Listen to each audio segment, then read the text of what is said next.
Welcome to the Slop Farm. Enjoy the video. In this video, I will show how to make waffles crunchy, only way. Preheat your waffle iron and oven, then focus on a drier batter with cornstarch and cold butter bits. Cook waffles until steam diminishes, then transfer to a 375 degrees F oven on a rack to dry and crisp for several minutes.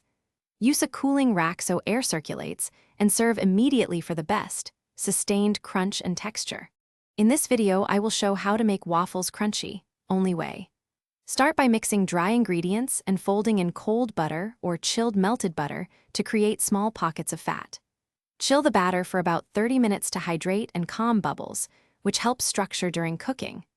Gently incorporate eggs and avoid overbeating to keep air pockets intact, producing a waffle that crisps uniformly on the outside while staying tender inside. In this video, I will show how to make waffles crunchy, only way. Make sure your waffle iron is fully preheated so batter hits a hot surface and starts crisping right away. Pour a consistent amount of batter and close the lid without lifting it for the first minute to let the crust form. After cooking, transfer waffles to a wire rack to avoid steam softening, then oven crisp briefly if needed to maintain lasting crunch. Thanks for watching.